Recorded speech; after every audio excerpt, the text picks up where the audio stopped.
शारदीय नवरात्रि में हम जगत जननी जगदम्बा की जब स्थापना करते हैं तो हम कलश की स्थापना क्यों करते हैं? आज शिव महापुराण में शुरुआत में अपन शिव और पार्वती की यही संवाद को लेकर चलते हैं।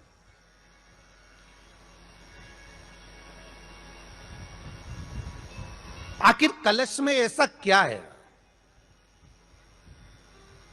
कलश के अंदर आखिर ऐसा क्या विराजमान है कि 33 कोटि देवता उस कलश के अंदर आकर बैठ जाते हैं? महाराज,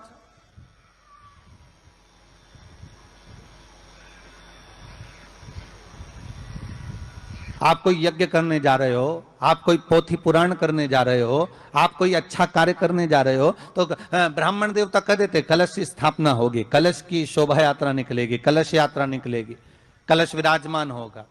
और आज महत्व तक क्यों है? उस कुंभ की, उस घड़े की महत्वता कहां से प्रकट हो गई?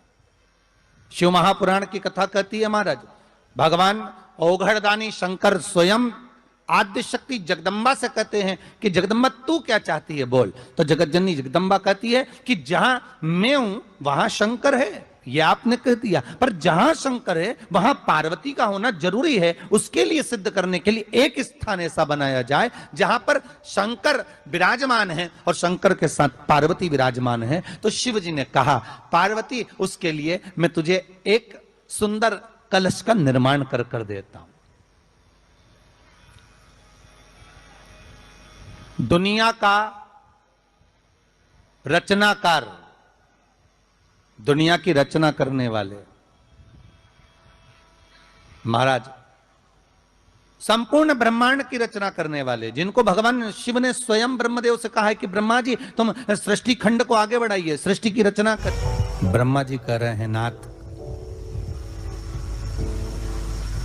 इस सारे ब्रह्मांड को रचना करना है कर दूंगा, मना नहीं है, पर रचना करता भगवान ब्रह्मा जी कहते हैं कि मैं संसार को एकाग्रित करूं उससे पहले 33 कोटि देवताओं को मुझे एकाग्रित करना, और सारे 33 कोटि देवता एक जगह पर आकर विराजमान हो जाएं, ऐसी कोई व्यवस्था करना। शंकर भगवान ने कहा बनाओ ब्रह्मदेव, तुम निर्माण करो। ब्रह्मा, शास्त्र कहता है कि भगवान शिव स्वतः, शंकर तो शंकर है, भगवान शंकर ने एक मट्टी का सुंदर सा भाग ढेला एकत्रित करा, उस ढेले से भगवान ने एक सुंदर कुंभ का निर्माण करा, एक सुंदर कलश का निर्माण करा। भगवान कुंभ का निर्माण कर रहे हैं, भगवान कलश का निर्माण कर रहे हैं, और भगवान स्वयं ब्रह्मदेव कर रहे हैं कि आप ऐसा निर्माण कर दो जिसमें 33 कोटि देवता स्वतः विराजमान हो जाए। तो भगवान ने उस कलश का निर्माण कर दिया। अब कलश का निर्माण करा तो स्वयं भगवान ब्रह्मदेव बोले प्रभु इस कलश के अंदर मेरा स्थान कहां है? मेरा स्थान कहां है?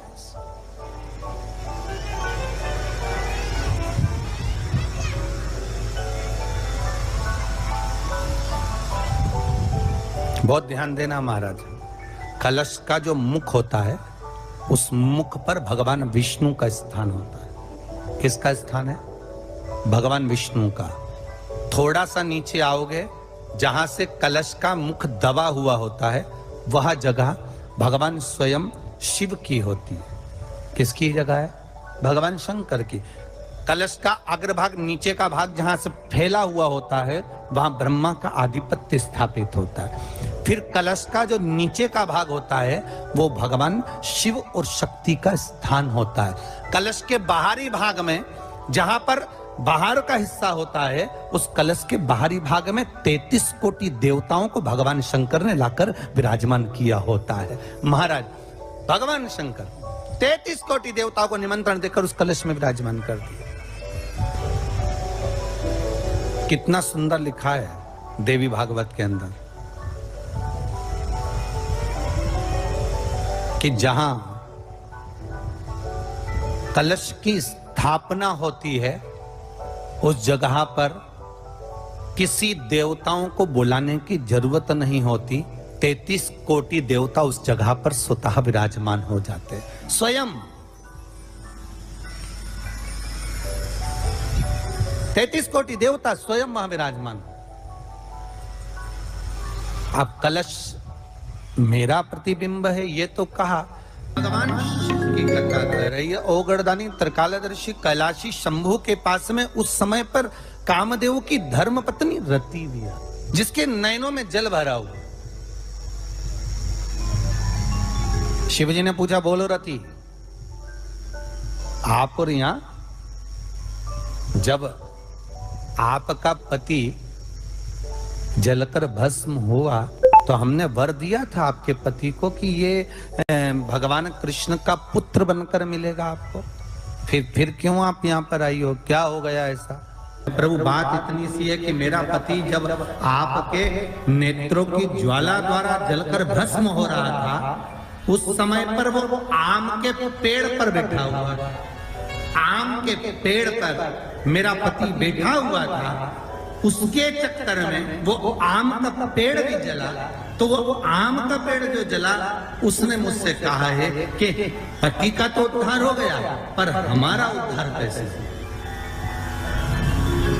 अब देखिए, कई लोग कहते हैं प्रश्न करने वाले पीछे नहीं हटते महाराज, बहुत प्रश्न करते हैं और प्रश्न कर कर पूछते हैं, गुरुजी ये कलश के ऊपर आम के पत्ते क्यों लगते हैं? उसका उत्तर है, ध्यान दीजिए। प्रश्न बहुत है तो उसके उत्तर भी बहुत है, बस उसको समझने वाला चाहिए। और आप लोगों को तो आज बहुत बहुत भगवान ने कृपा करी है, जो आप पहले दिन ही कलश स्थापना होती है और पहले दिन ही आपको ये ज्ञान हो जाए कि बच्चे पूछे कि कलश क्यों रखा जाता है, कलश के ऊपर आम के पत्ते क्यों लगाए जाते हैं, कलश के ऊपर नारियल क्यों रखा जाता है, कलश के ऊपर 9 बार मोली क्यों बांधी जाती है, मोली मतलब लच्छा नाड़ा 9 बार क्यों लपेटा जाता है नारियल के ऊपर, कलश के ऊपर जब रखते हैं।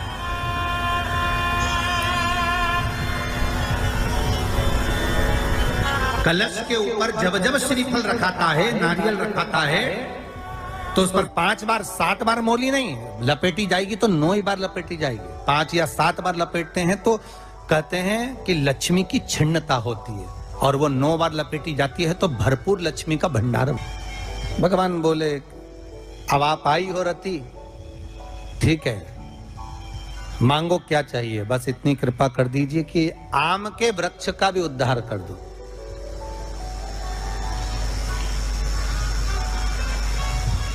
शिवजी ने कहा, हम वर प्रदान करते हैं रति, जहां शिव और शक्ति है, जहां 33 कोटि देवता इस कलश के अंदर विराजमान होंगे, उस जगह पर स्वयं कंठ पर जहां पर मेरा निवास होगा, उस जगह पर ये आम के पल्लव अमृत के तुल्य माने जाएंगे और इनका निवास हमारे ही हाथ में, हमारे ही हस्त कमल में विराजमान होगा, हमारे ही हाथ में। अब आम के पल्लव को बाबा ने विराजमान किया। अब आया है उसके ऊपर क्या रखते हो, श्रीफल नारियल, ठीक है।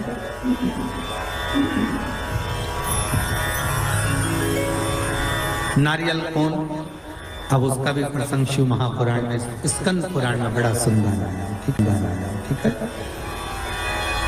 भगवान शंकर और पार्वती विराजमान है कैलाश पर्वत पर। भगवान शिव के मन में बात आई, शंकर भगवान ने मां पार्वती जी से कहा, हे जगतधात्री। हाँ प्रभु बोलिए, सुनो। तो देवी भागवत में आता है कि जिस जगह पर शंकर भगवान ने पार्वती से एक बात कही कि हमारा मन है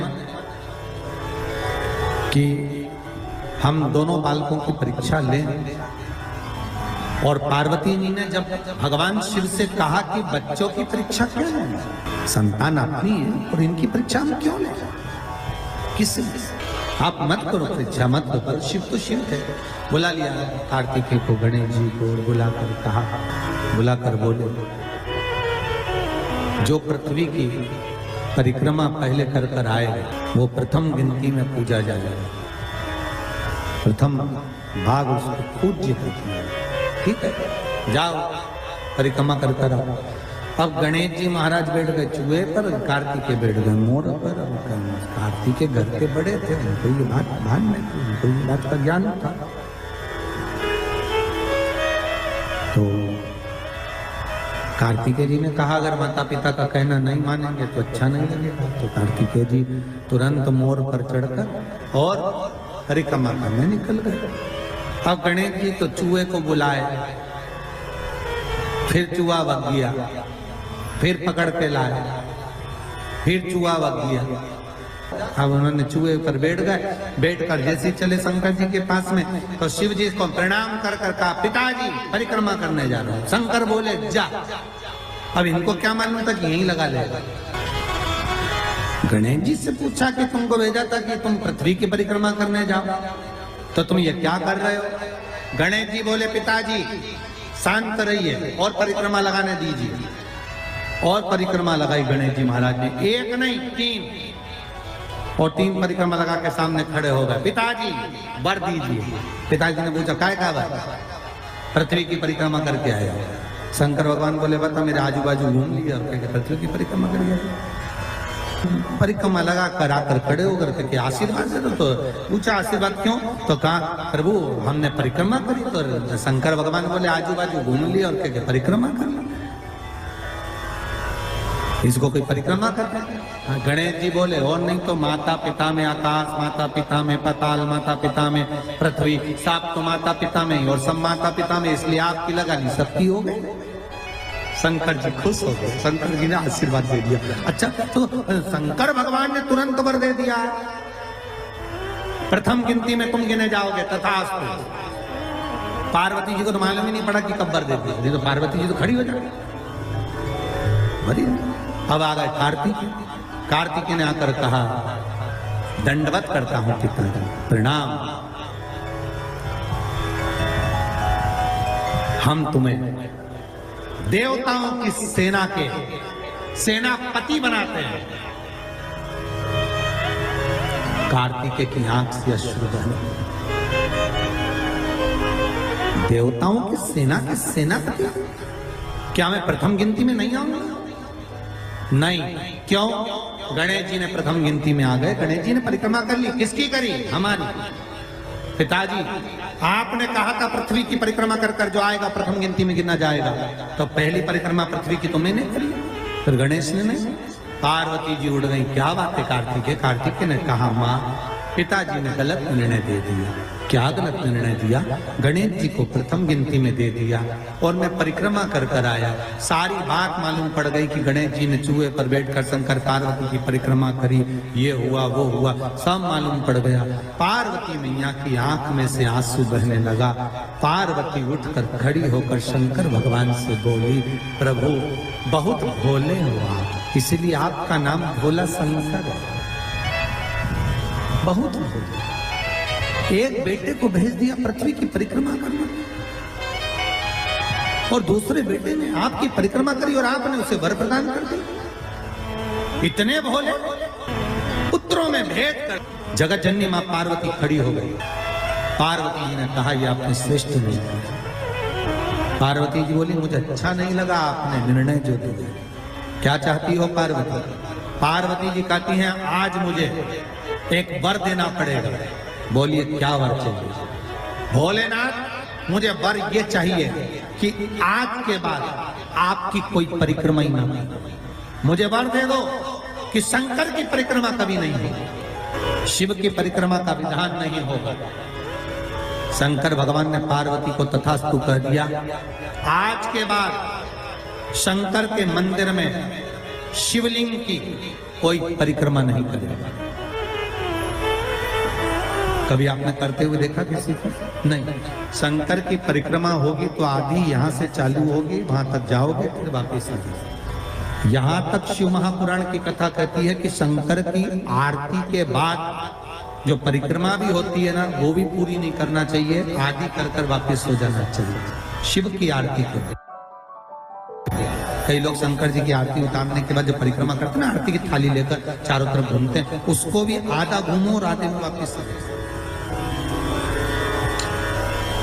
शिव परिक्रमा करना वर दीजिए। आप वर प्रदान करो, हमें वर दे दो। पार्वती मैं तुझे वर देता हूं, शिव की परिक्रमा कोई नहीं करे। और अगर शंकर की परिक्रमा कोई भूल से भी करेगा तो उसको दोष लगेगा, उसका पुण्य छिन्न।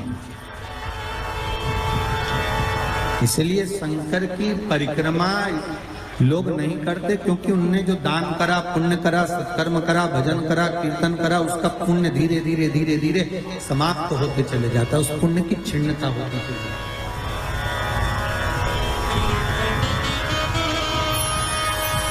नहीं।